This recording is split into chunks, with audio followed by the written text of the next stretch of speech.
My name is Annemieke Gali, and right now I work at the Oregon Research Institute and also at the University of Oregon. And my mentor is Hill Walker, who is going to be doing part of this presentation and talk about the research. And I'm going to talk to you about a program called First Step to Success, an early intervention program for young children with challenging behaviors. And when we talk about challenging behaviors, we're not talking about severely out of control children. We're talking about children who have what I call annoying behaviors. They're behaviors that make you tired. You know, all day you have to say, Johnny, how many times have I told you? Keep your hands to yourself. Don't you remember to blah, blah, blah. You know, you fall into the criticism trap of these kids and they make you very tired. So it's really for children that have minor problem behaviors. But if we don't change those early, they become major. So I'm going to give you a little background on rationale, an overview of the First Step to Success programs. Then we'll actually go into specific implementation components, meeting with the teacher, meeting with the parents, meeting with the child, meeting with the whole classroom, and the home-based component. I will also talk to you about adaptations for preschool, because the program was originally designed for K through 3. And then as we started to train teachers all over the United States, the kindergarten through third grade teachers, they said you have to go sooner because we get these kids already in kindergarten with with annoying behaviors. So we listened and we designed a program for preschool and have done a lot of research.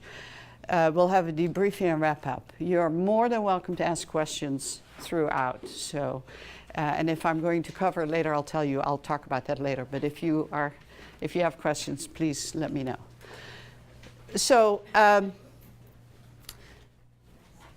one thing that I like to do when I start out these workshops is to give you a background. And my background is that I was born and raised in Holland. I was one of 6 children, and my dad had a Peugeot garage. He had a garage. When I was 15, he asked me to quit school and become a car mechanic because he needed help. So I'm the first licensed female Peugeot mechanic in the Netherlands, and I'm very proud of that. And working with cars, working with kids is kind of the same, you know. You diagnose them, you remediate them, and you maintain them for life, except cars don't kick you, they don't throw things at you, and they don't talk back. No, I'm just kidding. As I was working in the garage, after a few years, I was working on the car of an American officer, and he didn't like the speed with which I was working, and so I got ticked off, and I threw the tools at him and said, you can do it yourself. Well, we ended up getting married. So that's how I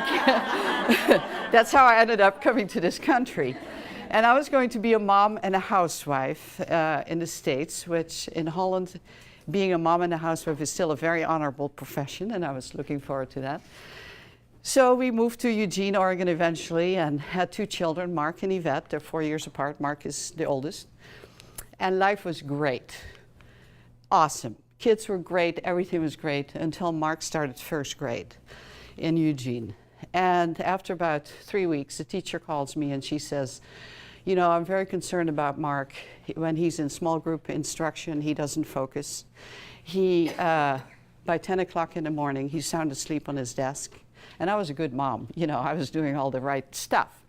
She says, I would like for you to come and observe him. And then I would like to have him tested by a school psychologist. How many of you are school psychologists here? Well, this is a non-example of a school psychologist. So anyway, I went to the school, and I had never been to American public school before. I was taught in Holland, 1 nun, 40 kids, and we learned like crazy, right? Without a peep. Well, I'm really old. I dyed my hair. I'm 100 years old. and this was in the early 70s. I walked into Mark's first grade classroom, and I was shocked. This was a time when you had in this country what's called an open classroom concept, where kids did discovery learning. You're shaking your head. You're probably victims of this system. And so there were about 40 kids in the classroom, and 2 teachers. And most of the children were discovering learning in the middle of the room. And then the teacher was working with small groups. Well, I walked in there and I'm like, oh my gosh, this is chaos. I need to, you know this. They need help. I said, you need help? And they said, oh yeah, we could use help. So I became a helper while they were testing Mark. And Mark, they had the chairs, you know, around the perimeter of the room, and then they did the activities in the middle. Mark was sitting in the back, and Mark always smiled. Usually I have pictures, but I didn't have them now. I have them, but not here for you. But anyway, he still smiles. He's 45 years old now, and he still smiles. Anyway, he was sitting, smiling, smiling, smiling, and by 10 o'clock he would just fall asleep. What do you think was going on with Mark? Yes, I think there was too much stimulation coming into his little brain, and he's just smiling, smiling, smiling, smiling, and he goes into the escape mode, where some children will become hyper and they go nuts because they can't deal with it, and that's how they try to get out of it. Mark falls asleep, and he still does that now. He still doesn't drive or anything, because he will escape by falling asleep, and he doesn't have narcolepsy. But anyway, you know, I'm there volunteering every day, and there were about 5 little munchkins that had what I call annoying behavior. You know, they would do stuff like this. You know, or they would like accidentally, I hope you don't have a sore throat, they would do it much harder than that. Or you had just built some blocks and they would knock it over, and, you know, it's like annoying. And I let the teachers deal with that. But I want you to remember those little kids. So, after a few months, well, this is about 6 weeks, the testing was completed, and Bob and I were asked to come into the room. And, you know, unlike many parents that you may work with, are very threatened by school people. They are intimidated by teachers, by psychologists, by principals. And that wasn't my case. I was just fine. There's nothing wrong with my self-esteem. I, you know, respected school people. I felt very confident that they would do the right thing. And Bob and I walked into that room, and immediately I felt this big. I felt totally intimidated by what I call the toads, sitting around a table. The principal, the counselor, the psychologist, the teacher, somebody else. They're sitting, all having a stack of paper this big in front of them and looking very serious. Don't do it. First Step has a home-based component. You do meet with parents. I still see this. Now, you know, don't do it. And it's not only for First Step, but if you have to meet with parents, you make those people feel comfortable. They are an equal partner with you. It's the school and the home. We work together to help Johnny be successful. It's not us experts will tell you what to do with your kid, or us parents know best how to deal with it. No, we're working together. It's always, let's work together how we can help Johnny be successful at school. Anyway, the toads, they were very nice. And the psychologist shows me the testing results, and they were all graphs, and I had no clue what she was talking about.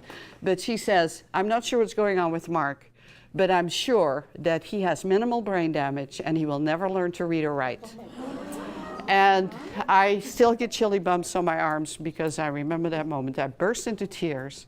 I did not hear the word minimal. All I heard was brain damage. And what have I done to cause this child to have brain damage? It was immediately, what have I done? And then he will never learn to read or write. How can anybody go through life without knowing how to read or write? So they comforted me and told me that everything would be fine, but he was kicked out of school. It was before Public Law 94-142 had been enacted, that says that all children have the right to a free and appropriate education in the least restrictive environment, and they could just kick kids out of school. So there I was on the street in Eugene with my kid. And luckily, I was at near the University of Oregon, and I was referred to Siggy Engelmann. Maybe you know this name. He is the author of all the direct instruction programs in reading, writing, social studies, science. It's phenomenal. And the program that I was using that I use a lot is direct instruction. I still use it until this day. It used to be called This Star, now it's Reading Mastery. But it's phenomenal. So anyway, Siggy looks at Mark for 10 minutes and he says, there's nothing wrong with this kid.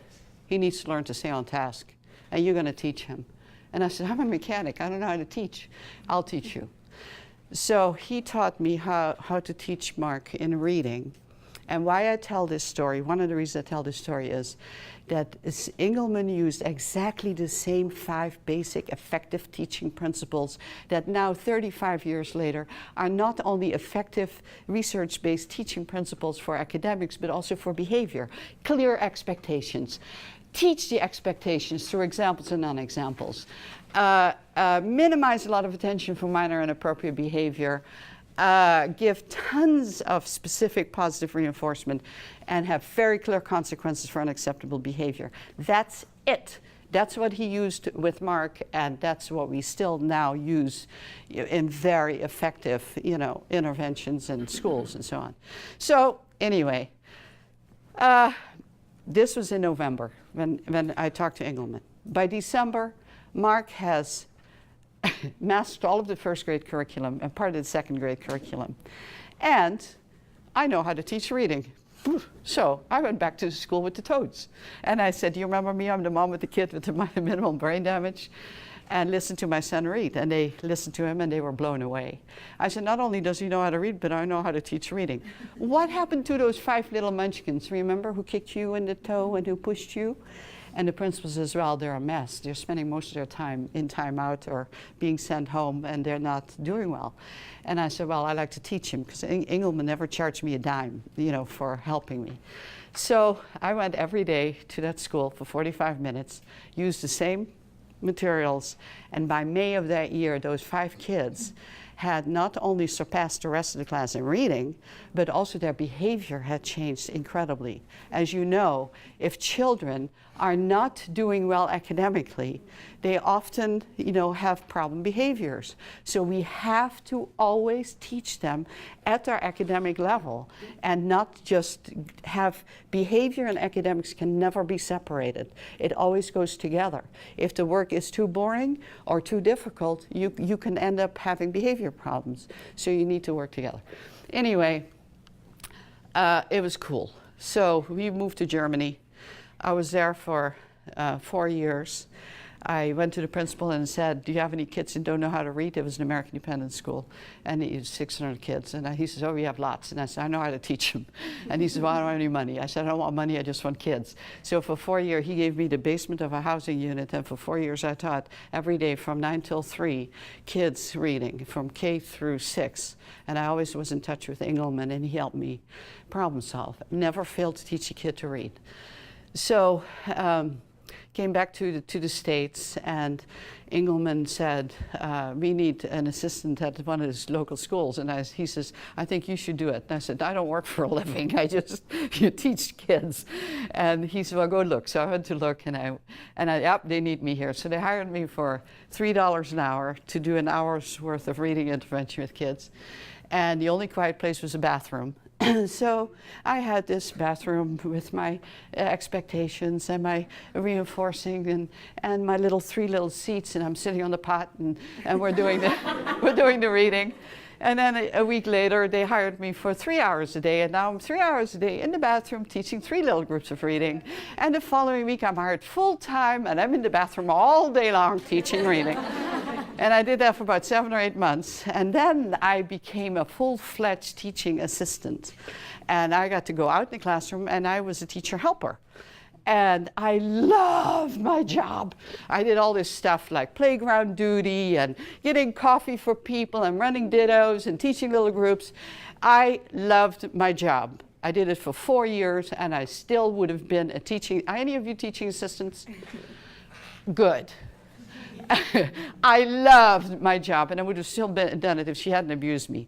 At one point, she says, we had all these children from Cambodia and Laos and Cambodia, Laos, and Vietnam, the boat kids, and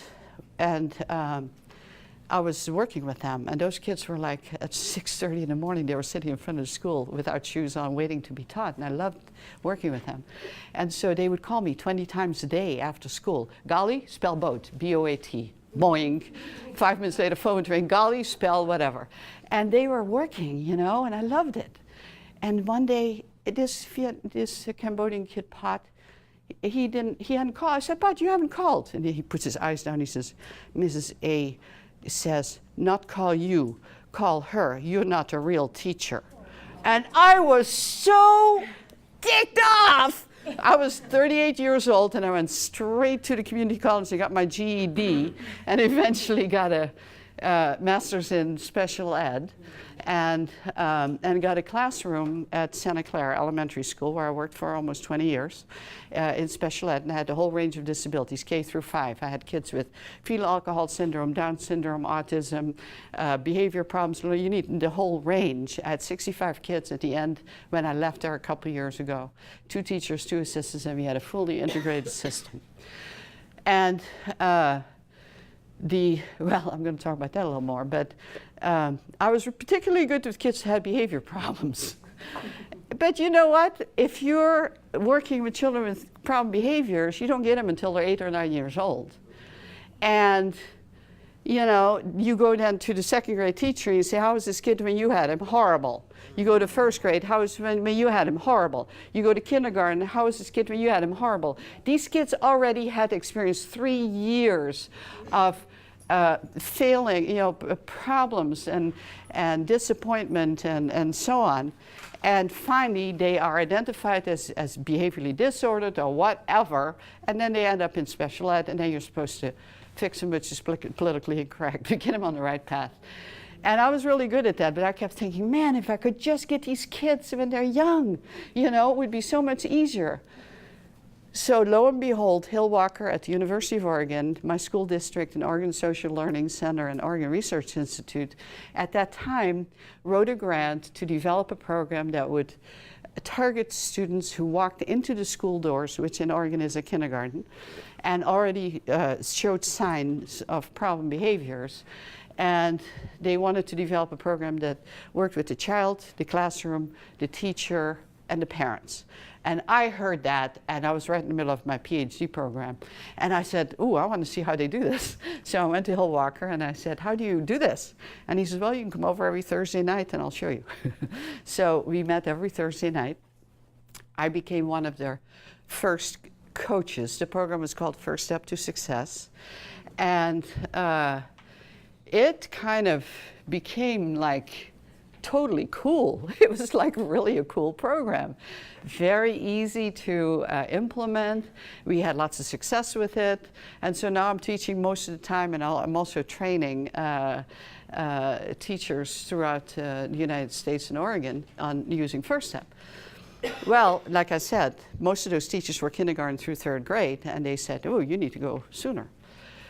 Well, so we did. And what we found out was when we did the K through 4 to 3rd grade research, that the program worked fabulously on about 80% of the kids if it was implemented with integrity.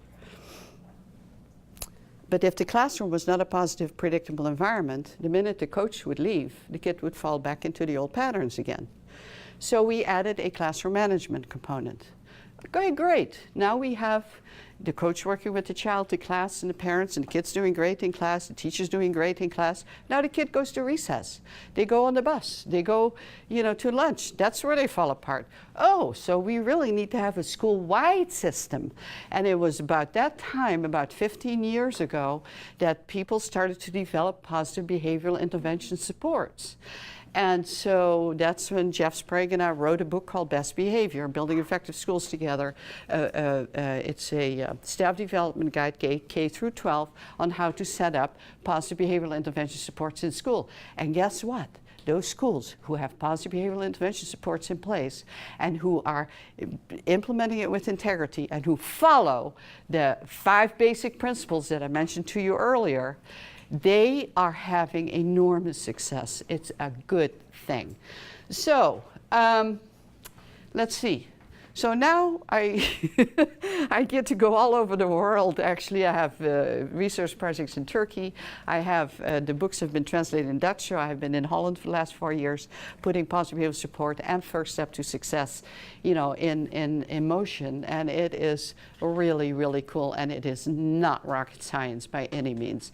We really need to look at the basic structure of the school and of how adults interact and react and are proactive with children to help the kids be successful.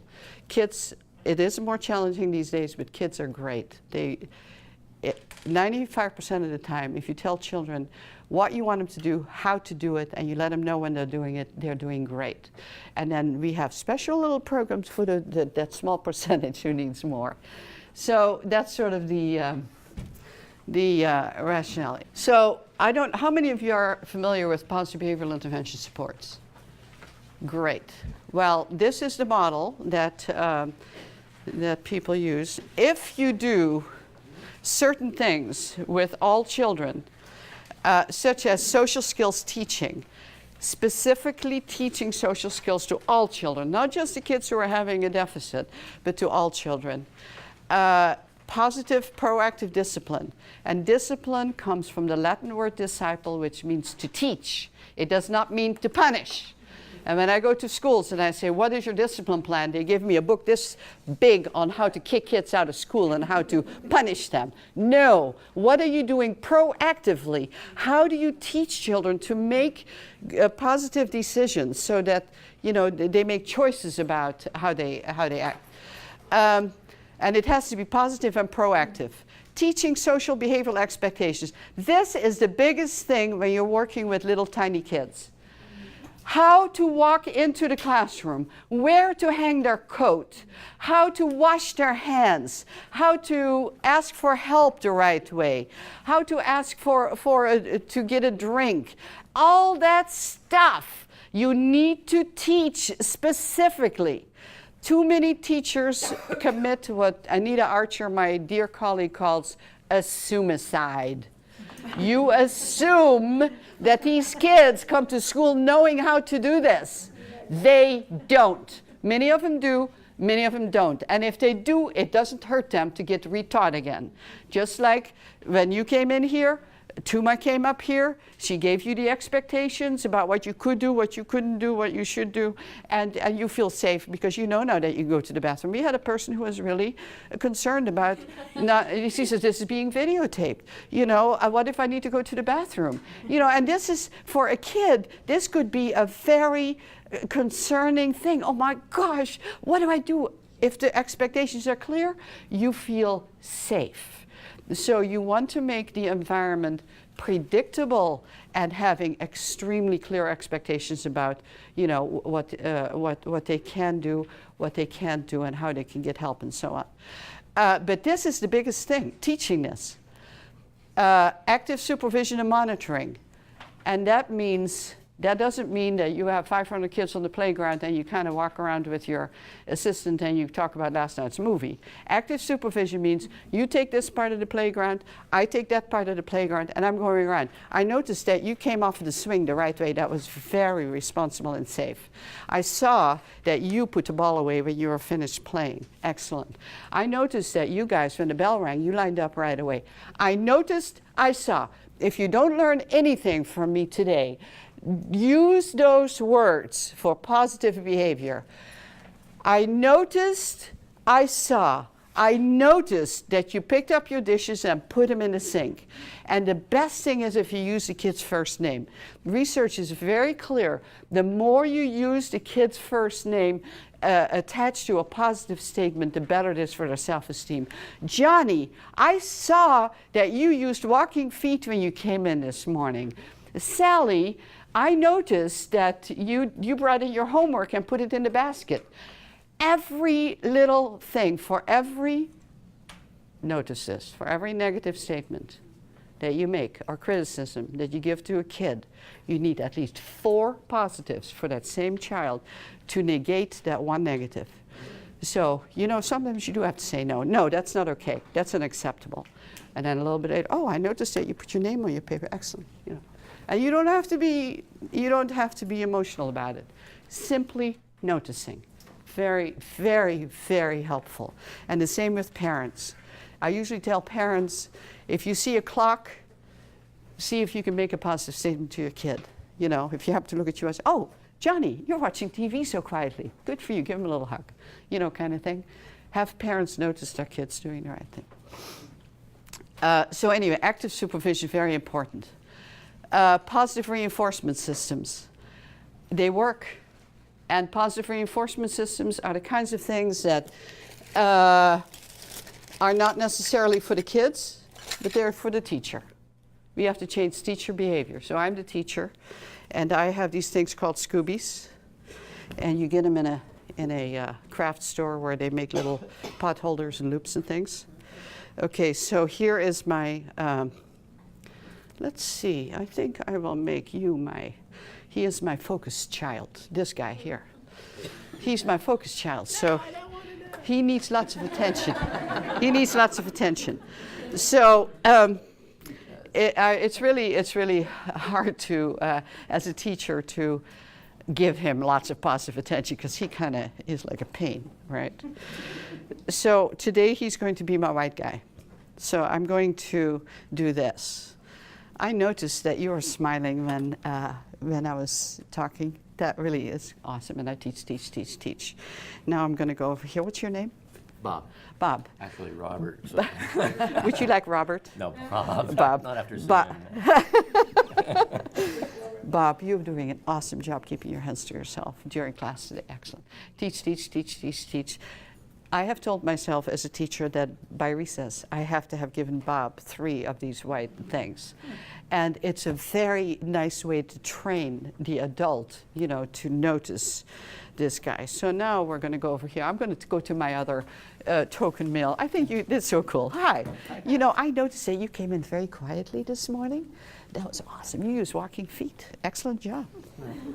You know, so anyway, it's just a little, you know, helpful thing. Bob, you're still wearing your glasses and you're not even playing with them. Good for you. Awesome. Whatever. You know, sometimes you just have to, in the beginning, you have to kind of pull these things out of the air, and then pretty soon gets to be more academic. Positive reinforcement systems are great. Oh no, can't do that because we didn't see that. Sometimes I use flowers and the kids earn petals on a flower, or, you know, kind of different reinforcement system.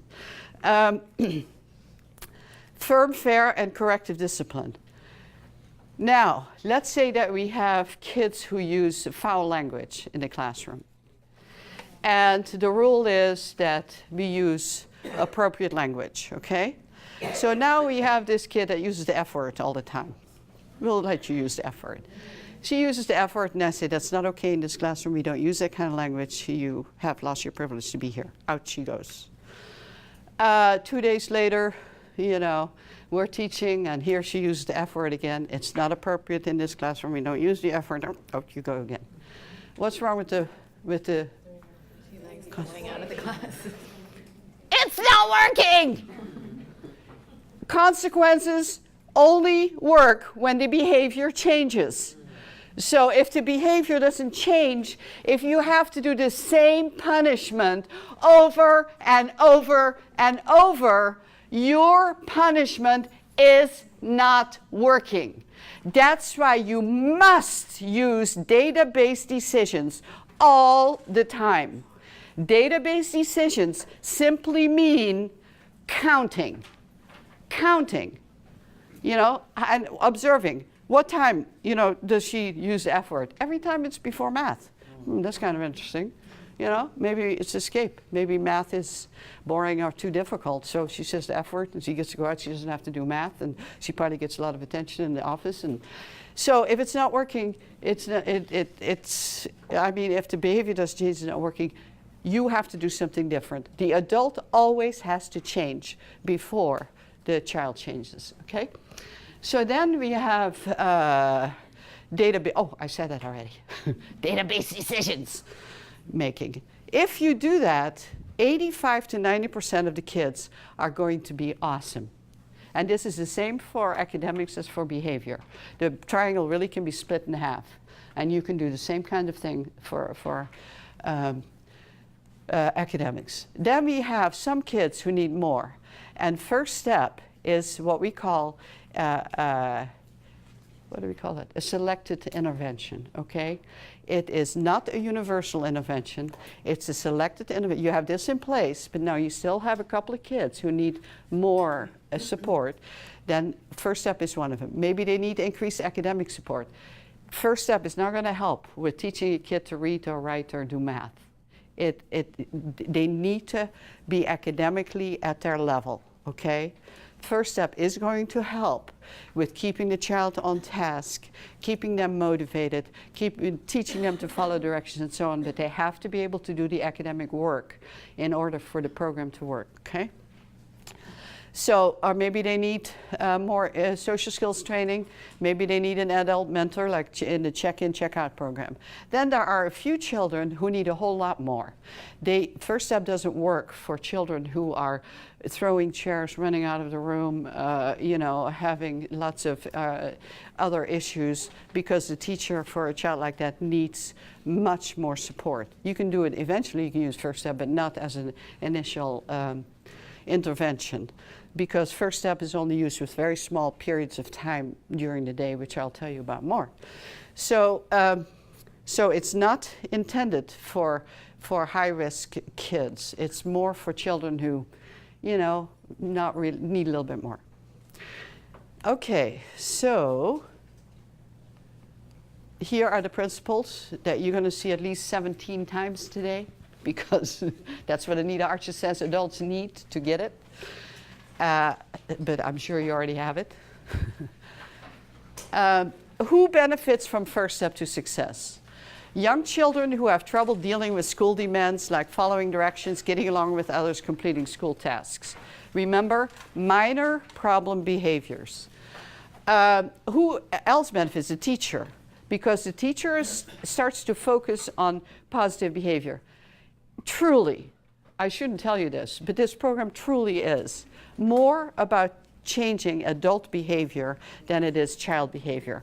When the adults, the teachers, and the parents start changing their interactions with the kid will change, because their needs will be getting met in a positive way. And so the teacher, many teachers say, after we've done this with thousands of teachers, my classroom is so much more positive. It's so calm. It's so cool. The other kids, you know, they're all much nicer to each other, because, you know what? Teacher starts giving positives. Children start giving positives to each other. And you can, you know, you can go to a teacher's classroom and the teacher says, oh, the kids are tattling, they're nagging, they're doing this. Watch yourself. Put yourself on tape and see how many times you say me, me, me, me, me, me, me, me, me, me, me, me, me, me, me, me. That's what the kids do to each other. You go into a classroom where a teacher is, oh, I noticed that you were sitting so respectfully. That is so cool. You know what? You never know where you get a surprise. You just earned, you can't define Roberts. You just earned a little thingy because I just noticed that you were being so kind to your neighbor over here. You'll see the kids doing that to each other. They do what you do. And I know this. I was a special ed teacher, and I had this kid who had Prader-Willi syndrome, and she was just the bossiest little thing ever. And so I had these kids, and then the mom came over for our parent conference one day, and she says, oh, she says, I know all about this and this. I said, how do you know that? She says, well, every day Megan comes out of school, and she plays teacher. She's Miss Golly. I used to wear heels. She puts on her heels, she puts on her earrings, and she puts her dolls out, and she says, exactly the way I was talking to those kids. You know, it's like really revealing. So the more you model this kind of, you always must respect the kids, always, you know. And so anyway, the entire class, they benefit because they work as a team. This is the focused child is the child who plays the red and green card game, which I'm going to tell you about. But the whole class works together to earn the points. So it's the focus child is the captain of the team, and teachers love this, that it's not just one child, you know, getting all but it's the whole class working together. And especially with young kids, they love they love helping, they love being part of the team. The entire staff, because we asked the entire staff to notice positive behaviors, the playground staff, the secretary, notice Johnny doing something positive. The parents and the caregivers, they really, really like it because, you know, many times these parents are just at their wits' end. They don't know what to do. And when they get specific games to play with their kid, they get specific do's and don'ts of parent. It's not a parent training, but they get specific things that they can do that help them, you know, with parenting. So what are the principles? Guess what? You've never seen this before, I bet. So the principles of First Step are exactly the same effective teaching principles that we use for positive behavioral intervention support. So make sure that you know what you want to see and what you want to hear. And this is different for different people. Different people have different tolerance levels. So know exactly what you want. And don't say, well, but my kids, they're all from, you know, I don't know, in Miami where the people live that kind of don't have very high expectations of their children, but I often hear teachers, oh yeah, but half of our kids are homeless. And no, in your school, it's your turf. You're going to have expectations exactly the way you want to see and the way you want to hear these kids to act. Okay? They don't wear their hats backwards. They don't use foul language. They don't put their feet on the chair. This is our turf.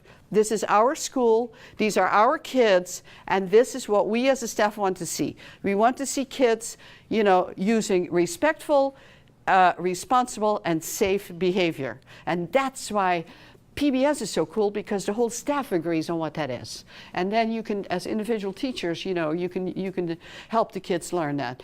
But don't ever give an excuse of saying, well, but they're from, you know, the north part of town. We don't care. Not here. This is our school. Explicitly teach, and this is very, very important, where you use examples and non-examples. And so when you're working with little kids, you don't just say, oh, you know, you need to walk in the classroom with your hands to yourself and your voice is off, and don't run, whatever you do. No, you say, and this is really cool, this is what we've done with the preschool intervention, and it works like a charm. We give each kid in the class a card that's green on one side and red on the other. Actually, no, well, we've changed it. We used to give them one that was green on one side and red on the other. Now we give them one green card and one red card.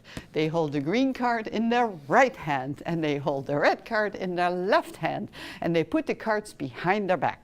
So now we have 20 kids with cards behind their back, right? And you can do this anytime, you know, this is really cool. And then you say to the kids, you're teachers and I'm the kid, okay? So you have just asked me to walk to the door the right way. Watch and see if I do it the right way. So I walk to the door, and I walk.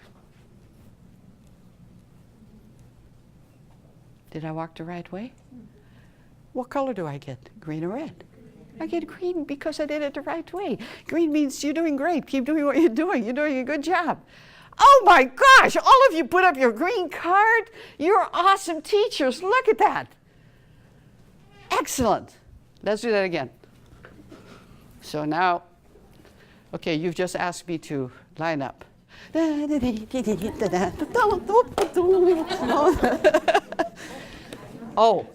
Oh my gosh, everybody held up their red card. I didn't do it the right way. And then they say, no, what was I supposed to be doing? I was supposed to use walking feet, my hands to myself, and they laugh and they get it. Show them. And they love it if they can be the teachers, you know, and they have the power to. And if a few of them raise the wrong card, don't say, no, you're not supposed to put the green. Just say, oh, you held up the green card, you held up the green card, good for you. Always notice the kids are doing it well. It's been the best intervention ever. So with older kids, we don't put a happy face. We just put, well, even with little kids now, we just don't use a happy face. Green means go, red means stop and think. So anyway, specifically teach that. And remember, when you've taught it in September and in December, they're running through the classroom, what do? Stop. Hey guys, you know what? You've done an excellent job sitting in circle crisscross applesauce. You've done an awesome job hanging your coats on the hook, but you are running in the classroom and we need to teach you how not to do that. You reteach. Don't say, well, we did that in September. No. It's just like behavior is like academics. If a child doesn't know how to do long division because they don't know how to subtract, the teacher says, hey, you learned that in 3rd grade. Forget it. You got to go do long. No, they reteach the subtraction so that the child can do long division. With behavior, if a kid in 4th grade starts to run through the hallway and do all kinds of stuff, they kick him out. They punish him. They don't reteach him. You need to treat behavior just like academics. So reteach, reteach, reteach. This is the best one. Minimize attention for minor and inappropriate behaviors. Too many teachers make mountains out of molehills. Too many parents make mountains out of molehills. If the kid doesn't hurt himself or hurts others, just let it go. And see what happens. Notice something else. Notice somebody else positive. Try to catch the kid doing the right thing. Instead of saying, how many times have I told you not to be picking your nose? Keep your fingers out of your nose. It's like, no, it doesn't matter. Unless it becomes really a chronic problem. But try to, and then if the kid is doing something right, then you can say to the kid, you know what, you are doing such an awesome job putting your pajamas in the hamper, every day. And you have been doing such an awesome job eating all your food. But you know what? Sometimes you put your finger in your nose and they kind of don't like that. You think you kind of work on it? Just talk to the kid. And it's amazing how if you don't do it right after the misbehavior happens, how often they will come up with things and they will try to help you. So, respect the kid and respect the need. And maybe kids says, well, I got this really funny thing in my nose. Then you say, you know what? How about if I give you a really nice soft tissue? And then you can use that or something. But work with the kid. Give him some power and control. Oops, I'm not there yet. Provide positive feedback. And again, I saw using the first name is most important. Try not to say, I really love, you make me so sad, you make me so happy. Some children get very, and you may not notice, but they feel very responsible for the feeling of their parents and of their teachers. And if you say, it makes me so sad when you don't do your work, and oh my God, sometimes they freak out and they stop doing anything because they're afraid they're going to make you sad. So please don't put your emotions in there. It's okay sometimes when you're talking about emotional things, but when you're trying to focus on, on their behavior, be very specific. Have clear consequences. We already talked about that. Okay. So what is First Step? It's a home and school intervention to help young children get off to a positive start in school. And what are some of the components of First Step? We have a screening component, a classroom component, and a home-based component. So there are 3 components. We have had $20 million of research funds over the past, about 15 years. Actually, it's almost 20 now, isn't it? 1994, yeah, time flies. But we developed a program in 1994, and then we got a 4-year grant from the Oregon legislature to implement it statewide in Oregon, and that's when I started to train teachers in Oregon. They could request training and materials and everything, for free, any school that wanted it.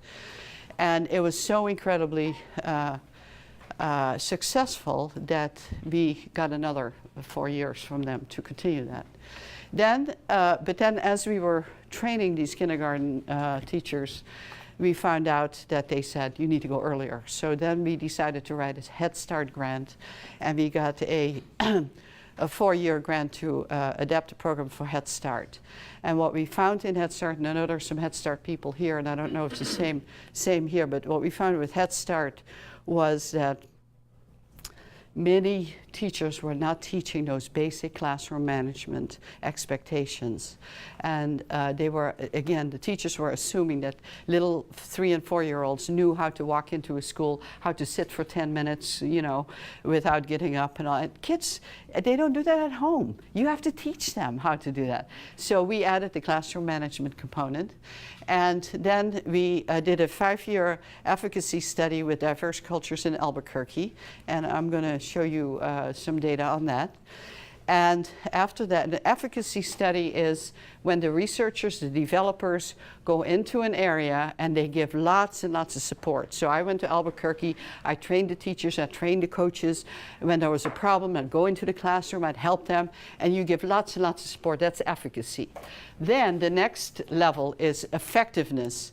And with an effectiveness study, which we did in Chicago, Tampa, San Jose, Lane County, West Virginia, with an effectiveness study, the researcher gives the materials to the places, provide them with the materials, minimal training, minimal technical support, and you see how well the program does, you know, on its own. And we are just finishing up writing that up, and it's amazing how it's just as effective in the effectiveness study as in the efficacy study. So now we're doing a 4-year preschool efficacy study in Kentucky and in Oregon. And we are also working on an enhanced home-based component, because home-based, the way it is now, the way you're going to get it, is very basic. It's just fun activities. We work on certain skills with the parents' cooperation, problem solving, and so on, but it's not parent training, and it's kind of minimum. It's more like a way to give parents help to be positive with their kids for 5 or 10 minutes a day, okay? But there are some families who need a lot more. So we're now developing an enhanced home base where we're doing a lot more parent involvement and parent training, so to speak. Also using motivational interviewing and so on. And we're also in the process, we're almost done with the web-based training program. So it'll be an online web-based training program through Oregon Research Institute and University of Oregon, and that's been really cool. I've been very involved in that. So we're pretty well established. We've done this with thousands and thousands and thousands of teachers all over the world. I'm in Chile, in Norway, in Denmark, in Holland, in Turkey, and you name it, you know. And it's very interesting that even though we have so many different cultures, we've done it with Native American children, we've done it with Hispanic children, we've done it with intercity Chicago, we've done it with urban, and the problems are very similar. Teachers and parents want for kids to follow directions, get along with others, and do their work. And it's pretty darn basic. And children want the same. They want to know what they need to do and how to do it. So it's not rocket science at all. Universal screening, when we do a universal screening with the school, there are different ways that children are chosen. One is teacher nomination, and we have actually a kit, the First Step kit, which I can show you. You know, in the olden days, the doctor went to the family with his blue bag and he helped them get better. Well, we go with our little blue bag and help the behavior get better. But this is the program, comes in a kit like this. So in order for you to be coaches or whatever, you need this kit. And in the kit, we have an implementation guide, which tells you exactly how to implement the program. It has the screening procedures in it. It has exactly what you do in the classroom as a coach. And then, and for the teacher, it has all the information. And then we have a home-based coaches guide. When the coach works with the parents for 6 weeks, it tells exactly step by step, you know, how the coach works with the parents, has all the activities that the parents get, and so on.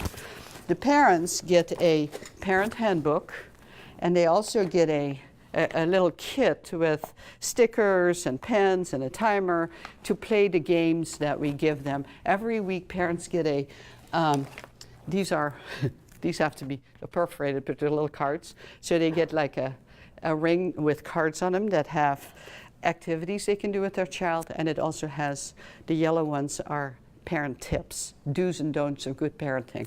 And I'm going to tell you about the skills that we typically work on. So anyway, in the kit we have the screening procedures, and the one screening procedure is a teacher's just desperate, and she goes to her team and she says, I need help with Johnny. Can I do first step? Well, Hill Walker did some research, and in his research it showed that teachers who nominate a kid who needs help, and after going through an elaborate screening process of which kids need help, the teacher is 98% right about which kid needs help. So teacher nomination is actually quite an accurate way of deciding, which children could use some extra help. But in some cases you need a screening procedure. So what we do in schools that do screening, a letter goes home to all the parents, and it says we're going to be doing screening. If you don't like it, sign it, and we won't screen your kid. Okay, so it's like if the parent doesn't want the child screened, then they return a signed form, and that child is not screened.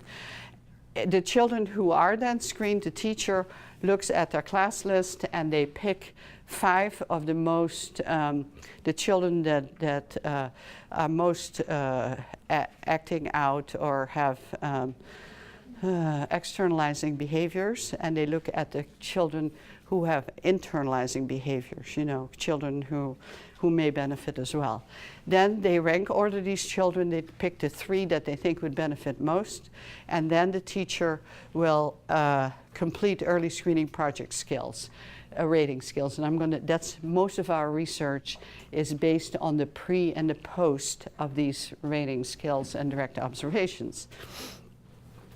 So the skills that the teachers fill out are adaptive behavior scale, a maladaptive behavior scale, a social skills scale, and an aggression scale. And then we also directly observe the child. We use a stopwatch, and we do what we call academically engaged time. We look and see how much time the child spends doing what the teacher wants them to do. And we want to increase that time.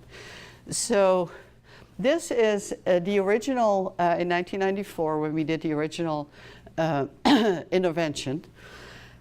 We took 24 of the worst, children who screened out to need first step in kindergarten. And this is where we want the kids to be in this box. This is the average normal score. Here, these blue boxes. Can you see those? Okay, so before we started the intervention, these kids are in 24 different schools or classrooms, okay? There's only one child being rated by the teacher. And they came out as a group to be way, way below the normal on adaptive behavior. They were way above the norm on maladaptive behavior, not knowing how to problem solve and so on. They were extremely aggressive. We only had 7 children that were in the withdrawn range, and so this really doesn't show too much. Then when we went in with the stopwatch to measure their academically engaged time, they were well below the average. So now the teacher started with first step, and first step takes 3 months. It takes about 30 days in the classroom, and then it has the parent component. So the whole thing is about 3 months. So after the 3 months, we had those same teachers rate those same children, okay, 3 months later. And this is what they scored them after the intervention: much better, excellent on aggression, much better on task. So now these kids, we don't do anything else. These kids go to first grade, okay? New teachers, new schools, and so on. After about 2 months in first grade, we asked those teachers to rate these children again, to fill out those skills. And these people did know nothing about first step, okay? They just looked at the kid and they rated him. You see that the first grade teacher, which is here, Rated these kids pretty good there, really good there, and they were excellent and on task. Now the kids go to second grade. We don't do anything with them. They go to second grade. In second grade, you'll see that they're maintaining. They're almost the same. And then third grade, they're almost within the norm in adaptive, maladaptive. They're definitely doing well with aggression, and they're still hanging in there with on task. And then fourth grade, by now we started to lose some kids. But anyway, it maintained really well without any boosters. Now we highly recommend that people do booster shots when the kids move to a different grade level. We'll talk about that. So now I want you to just look for a minute at this. Pre-post, okay? Pre-post, pre-post, pre-post, pre-post. Now look here.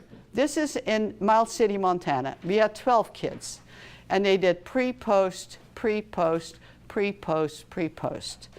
If you look at, this is in, where is this? In Springfield, Oregon. 14 kids. Pre-post, pre-post, pre-post, pre-post. And this is 43 kids in Deschutes. This is in Eastern Oregon. Pre-post, pre-post, pre-post, pre-post. These graphs, we have hundreds of them, are almost always the same. The kids majorly improve with the program. And it's really, really cool that it's so effective. Here are 35 kids, you know, again, in Deschutes County. And you can see that those graphs are almost always identical. So I'll just go through this and then we'll break. So the efficacy study in Albuquerque was, there were 100 first through third graders.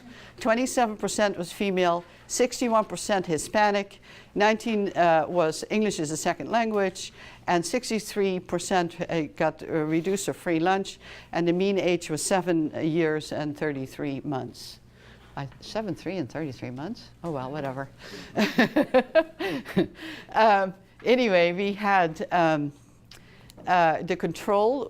This was the regular care, so these are kids that did not get the intervention. There were 45, and we had 55 children who did get the intervention. And they were pretty well matched. The design was that the children were randomized by classroom. We recruited families after the randomization had taken place. We collected pre- and post-intervention data, and we got 97% of the teacher data and 94% of the parent data. The parents also fill out rating skills about their kids before and after, okay? And then the teacher and coach training started wave 1. This is one of the outcomes for the maladaptive behavior. You can see that the children who got the intervention, started out here. And the children who had usual care started out here. After the intervention, you notice that the maladaptive behavior got much better, and it got a little bit better for the control children or the regular care children, but still there was a huge significance in this data. The adaptive behavior, the kids that got the intervention started here. The kids that didn't get the intervention started here. This stayed pretty flat, and they made a huge gain there. Academic time, this is with the stopwatch to see how well they did what the teacher wanted them to do. They started out the same, and you notice that these kids had a gain. It was a medium gain, but it was still a gain. And that's where we will stop for our break.